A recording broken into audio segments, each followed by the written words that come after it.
E aí, pessoal, o meu nome é Joyce Ramos Rodrigues e eu vou mostrar para vocês o meu projeto de pesquisa em educação e o meu orientador foi o professor Marcelo Diniz Monteiro de Barros.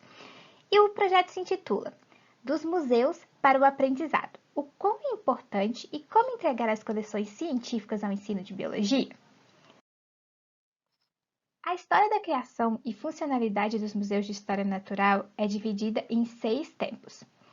O primeiro período é o greco-romano, que é até 400 depois de Cristo, no qual é caracterizado a coleta, o estudo, mas não a preservação dos espécimes. O segundo período é chamado pré-renascentista, entre 400 a 1400 depois de Cristo, no qual a coleção pessoal pelo interesse em religiosidade foi crescente. O terceiro período, que contempla as grandes navegações, foi o período renascentista, entre 1400 e 1600 depois de Cristo.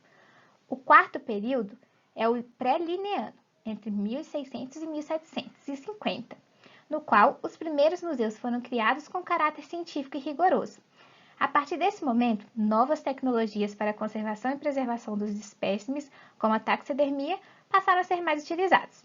O quinto é o período lineano, entre 1750 e 1850, no qual surgem os grandes museus de história natural e as coleções deixaram de ter um caráter particular para assumir um papel público. Atualmente, se vive a era moderna das coleções científicas, que é de 1850 até a atualidade, no qual a organização, importância e utilidade dessas são mais predominantes e visadas, ou seja, os museus eles são mais visados no caso de seu caráter científico. Geralmente, elas estão associadas às instituições de ensino, como os museus de história natural, por exemplo.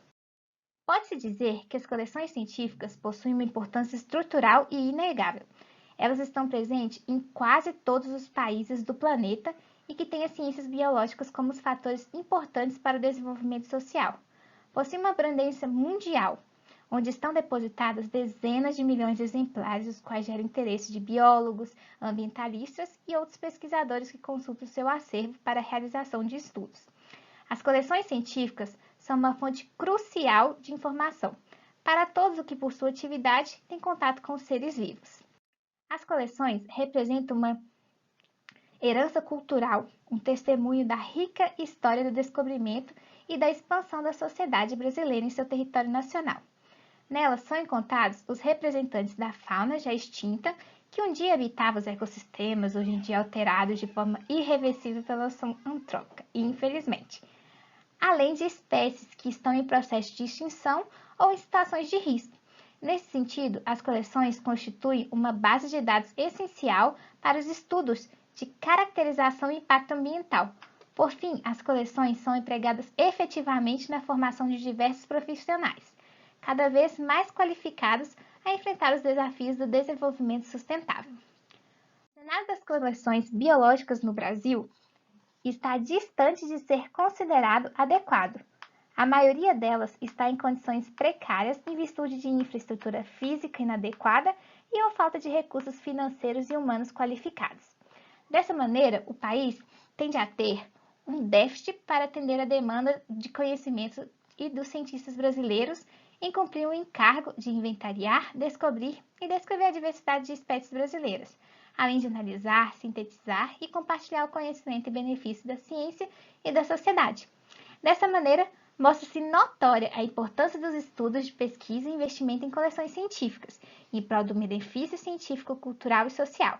Estima-se que há cerca de 20 milhões de espécimes depositados nas coleções brasileiras, sendo sem sombra de dúvida o maior acervo do mundo sobre a região neotropical. Ou seja, uma parte significativa da biodiversidade brasileira é encontrada nos museus, segundo Marandini, em 2005. Sabe-se que, especificamente no Brasil, muitos conhecimentos científicos e ações voltadas para a educação ambiental têm sido realizadas em espaços como os museus, essenciais para isso. Em vários museus de história natural, as coleções científicas não estão em contato com visitantes em geral, sendo disponibilizadas apenas para os especialistas. Entretanto, podem existir coleções didáticas que podem ser manuseadas e utilizadas para o ensino. É nesse contexto que as coleções didáticas podem proporcionar um aprendizado mais imediato e efetivo, permitindo uma riqueza de exploração, manipulação e demonstração para os estudantes. Mas nada impede que, com os devidos cuidados, essa riqueza de saberes, principalmente sobre a biodiversidade brasileira, seja ampliada. Ao integrar as coleções científicas e didáticas dos museus para complementar o ensino de biologia, por exemplo, sendo essa a base desse projeto, essa complementação, dos estudos de biologia. Sendo assim, os museus são caracterizados como espaços não formais de aprendizado, que é todo espaço onde uma prática educativa pode ser realizada. Nesse caso, um espaço é institucionalizado, é devido à sua gestão ocorrer com planejamento, estrutura física e monitores preparados para uma abordagem educativa nesses locais. Ou seja, os museus é um espaço institucionalizado. Por meio de ensino não formal, os museus podem complementar os assuntos abordados em sala de aula, tornando assim o saber mais efetivo, além de serem espaços diferenciados de que os estudantes estão acostumados, porque geralmente eles estão acostumados com aquele processo todo da sala de aula. A educação diferenciada proporcionada pelos museus e suas coleções envolve inclusive o ensino de ciências e biologia. Ao discutir a importância dos espaços não formais para esses ensinos, é necessário destacar a importância da escola nesse processo, sendo impossível atingir uma educação científica se não houver uma integração da escola com estes espaços. Essa relação só pode chegar ao seu ápice de aprendizado, essa relação toda, se for aliada ao prazer pelo aprender dos estudantes.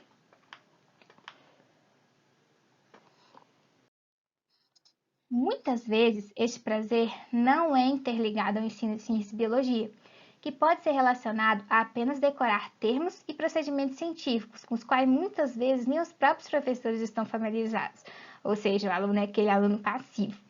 Antes, os alunos, como nas escolas, também eram apenas sujeitos passivos, também nos museus. Mas não havia interação com a exposição e seus dados científicos. Era como se o acervo museológico fosse uma mera ilustração dos livros didáticos. Estes dados reforçam a relevância de projetos de pesquisa como esse e demonstram a importância da interação entre as coleções de museu com o ensino também. A dinâmica que envolve o ensino de ciências e biologia possui situações difíceis de serem apresentadas e compreendidas em sala de aula. Assim, uma ótima alternativa para resolver esse problema é utilizar os espaços não formais, como por exemplo o Museu de Ciências Naturais, pois são necessárias atividades de interação, como práticas de laboratórios, jogos, coleções de seres vivos, maquetes e dramatizações, resultando em um novo modelo de ensino de biologia. Muitas dessas atividades podem ser realizadas nos diferentes espaços dos museus, além de relacionar o que é aprendido com a realidade vivenciada pelos estudantes. É importante sempre ter essa integração entre a realidade e o que a gente aprende, inclusive nos ensinos de ciências ou biologia. Dessa forma, é fundamental que os museus abram as portas para a sociedade, o que inclui as escolas, proporcionando uma ligação entre os saberes neles abrigados e as experiências cotidianas. Nesse sentido, os museus não são apenas divulgadores, mas também promovem conhecimento sobre esses diversos temas. Então, a partir de todos esses dados levantados, o objetivo desse projeto é demonstrar a importância das coleções científicas como auxílio para o ensino de biologia.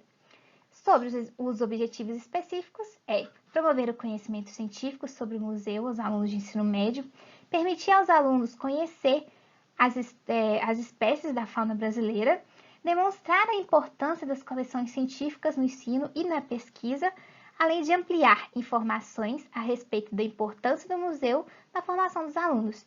Divulgar o acervo do museu também é um dos objetivos nossos. Então, sobre os nossos materiais e nossos métodos.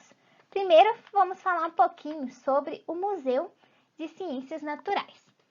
Ele foi inaugurado em 3 de julho de 1983 e foi-se dado o nome de Museu de Ciências Naturais da Pontifícia Universidade Católica de Minas Gerais. O museu possui um acervo que documenta e caracteriza a fauna e flora, entre outros aspectos da história natural brasileira, com maior enfoque aos estados de Minas Gerais e do presente e do passado, com as espécies tanto do presente quanto do passado do museu. O acervo está dividido em 11 coleções científicas, cada qual com seu respectivo curador, Dentre os vigentes do Museu de Ciências Naturais, se encontra também a parte de paleontologia, que destaca a fauna de mamíferos do Pleistoceno. O museu também possui um acervo de espécies atuais com cerca de 170 mil exemplares que compreende as coleções científicas nas áreas de ictiologia, herpetologia, ornitologia, massozoologia, invertebrados e botânica. Continuando um pouquinho, sobre a característica dos museus, né? O museu que a gente escolheu no caso, igual eu falei, é o Museu de Ciências Naturais da PUC Minas, aí tá um pouquinho da foto dele, né? Todo mundo acho que conhece. E aí, sobre o caminho metodológico. Ele foi dividido em alguns momentos. Sobre o primeiro momento, o estudo tem como ponto de partida a atividade lúdica de visitação ao museu, seguindo os mesmos roteiros utilizados diariamente pelos demais visitantes. Ou seja, quando a pessoa vai lá visitar, aquele roteiro onde os estudantes vão visitar os 3 andares, conhecendo a fauna extinta e a fauna atual, esse vai ser o primeiro momento do nosso projeto. A partir da visitação, os alunos irão obter conhecimentos básicos sobre a fauna extinta e atual do planeta, além de conceitos de pesquisa e conservação, a partir da explicação acerca da história de vida de Peter Lund, que é um famoso naturalista que realizou trabalhos de paleontologia e arqueologia do estado de Minas Gerais, onde descreveu diversos mamíferos atuais e também realizou a descoberta de fósseis da região de Lagoa Santa. Os alunos também irão conseguir entender sobre a técnica de preservação de pele com as peças expostas principalmente na coleção de massozoologia que ficam lá, no caso, expostas no museu. Isso daí para o primeiro momento do projeto. No segundo momento, esses grupos de 10 alunos, eu esqueci de falar, que são alunos voltados do ensino médio, né? Eles vão vir dos 3 anos do ensino médio, eles vão fazer uma visitação às coleções científicas dos museus, as coleções zoológicas. Além disso, os alunos irão ser recordados da importância para a conservação da natureza e da biodiversidade em si, através de oficinas ministradas pelos estagiários das coleções. Nesse momento, será realizada uma oficina didática específica de cada coleção, ou seja, de massa vai realizar sobre mamíferos, de ictio vai realizar sobre peixes e por aí vai. Onde vai articular sempre conceitos e noções pré-existentes com as ações concretas, ou seja, vivenciadas pelo participante. Vai interligar os animais vivenciados ali, demonstrados ali, com o que os estudantes já viram, por exemplo, em sala de aula. Isso tudo são segundo os preceitos de Paviani em 2009. Mas você deve estar se perguntando, como é essa oficina? Bom, essa oficina de mamíferos vão ser esses grupos de 10 alunos, onde a gente deu um exemplo da oficina de massozoologia, na qual eu participo, por exemplo.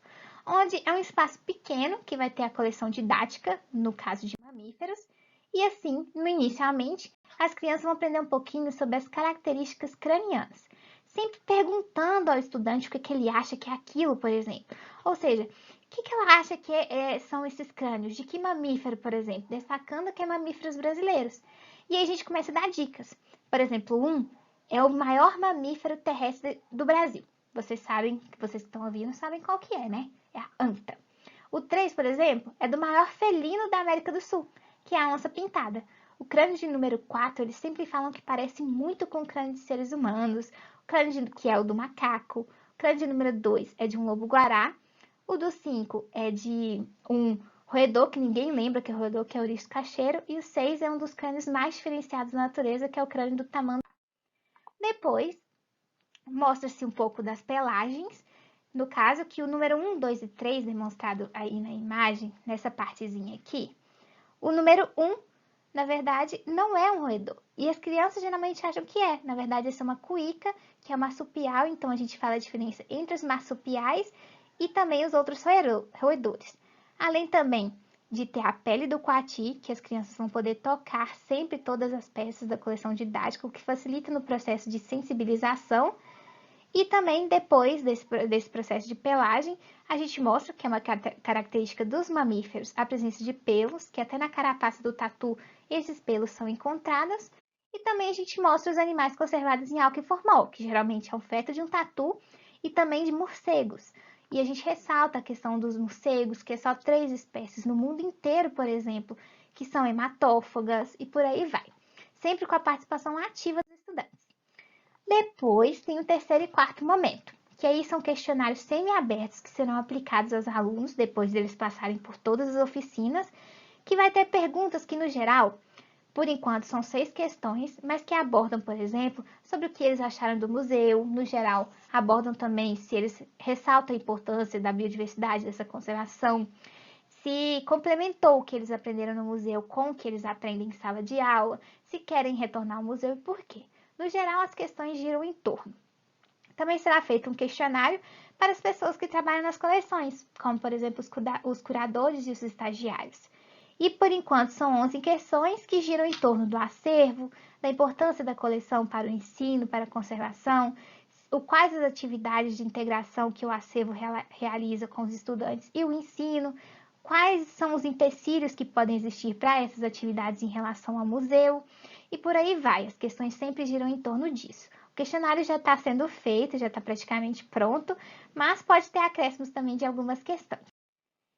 E aí, depois disso tudo, todos esses resultados serão analisados, serão comparados, sempre para ressaltar, no caso, a importância que existe nas coleções científicas e o quanto que podem complementar e engrandecer muito o ensino de biologia. Então, a partir disso, os resultados esperados é que, com o presente trabalho, pretende-se que os alunos adquiram um novo conhecimento sobre a ciência, biodiversidade brasileira e obtenham uma diversificação de sua forma de pensar em relação a algumas espécies, sejam elas em processo de extinção ou não, complementando o aprendizado adquirido ao ensino formal das escolas. Além disso, espera-se que compreendam um pouco melhor sobre o funcionamento da coleção científica e sobre sua importância para a conservação ambiental. Essas aqui foram as referências utilizadas para a elaboração desse projeto e obrigada pela atenção.